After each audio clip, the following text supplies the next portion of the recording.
Hey guys, Brian Haire here with FreeSalonEducation.com, and I want to do a little bit of color theory with you guys tonight.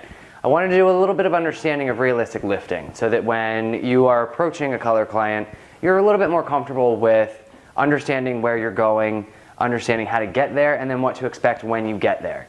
So first things first, you're going to have to understand your levels of lift chart.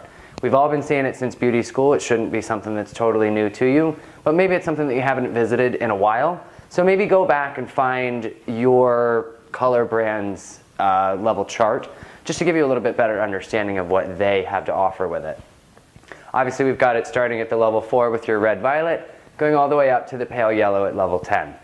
The first thing that I wanted to go over is what to do when you do a little bit of lifting and you want to actually enhance those warm tones. I feel like this day and age everybody's trying to shy away from warm tones. I particularly really like them, so I'm going to go over it with you guys. And this is really, I think, what you need to understand any form of lifting. A lot of people think that this only applies if you're dealing with lighteners, highlights, that kind of stuff.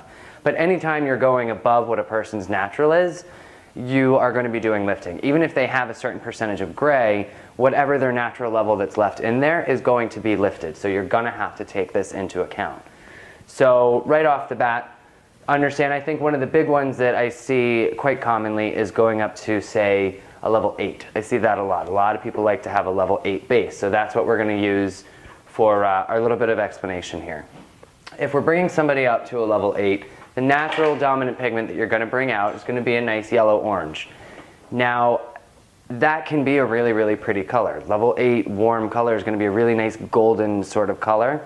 And you may want to enhance that. You may have someone that's going to look perfect with that golden tone to their color. So, of course, you're going to have to hit that with a yellow-orange combination. Because that's the dominant pigment, you need to be honest about that's where you're at.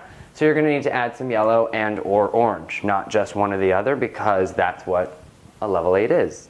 And then after enhancing, we also have the option of neutralizing whatever a dominant pigment is. I think that this tends to be something that most people try to do. And unfortunately, there's a few steps that I think people are skipping that keeps them from getting 100% success every single time. I think the first step once you're lifting any type of lift, whether it is with a lightener or whether it's just lifting with color, you need to be really honest once you get to where you've finished lifting to. You need to be honest with what you're actually seeing. If you open up foils, you need to be able to differentiate whether they have yellow-orange dominant pigment showing or whether it's yellow or a pale yellow. Because if you don't truly identify what these are, you're not going to be able to use the correct target to neutralize that out. Once you've really identified and been honest with yourself, said, okay, you were shooting for that white highlight, but really you just kind of ended up at a yellow. We've honestly accepted that, so now we're going to come across to our neutralizer, which is going to be a good solid violet. So once you go in with that good solid violet, using that up against your yellow is what's going to give you that neutral base. Now, my rule of thumb when it comes to how much warmth to leave, because you don't necessarily always want to eradicate all of the warmth, because then you're just going to be left with a very unnatural flat color, which at your darker levels can start to look a little muddy, because when you look at your neutralizers over here, when you're adding blue and green to colors, you're now venturing into territory of unnatural hair colors. So I tend to think however much neutralizer I put into my formulation, is how much dominant pigment I'm going to get rid of. Like I said, I like to leave a little bit of warmth, so a lot of times I might just have half of my formula be a neutralizer instead of all of it. You know, I'll add in a neutralizer with whatever kind of neutral base I wanted to use so that I'm still left with a little bit of warmth in my final end result to keep it a nice, natural, bright looking color. Of course, you could always go that extreme level. I see that a lot these days up in this pale yellow range, going in there with some serious hard violets, and that's what's going to give you that overly cool sort of violety finish tone to it. It's a matter of taste, but so long as you understand what you're doing when you go into it, then you'll be fine. A really great tip for you when you're dealing with any of this neutralizing of the bases is you want to understand what color line you're working with. You want to understand what the pigments are.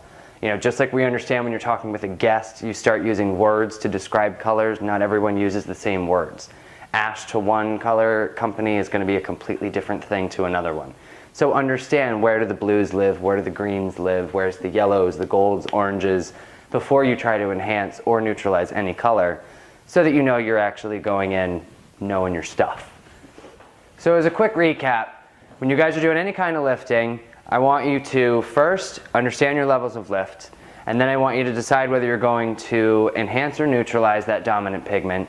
Then I want you to be honest with yourself about what dominant pigment you're actually working with, so that when you look at your chart that's behind me, you know exactly what you need to use to enhance or neutralize that tone. So good luck, happy coloring, be sure to send us your results. Thanks!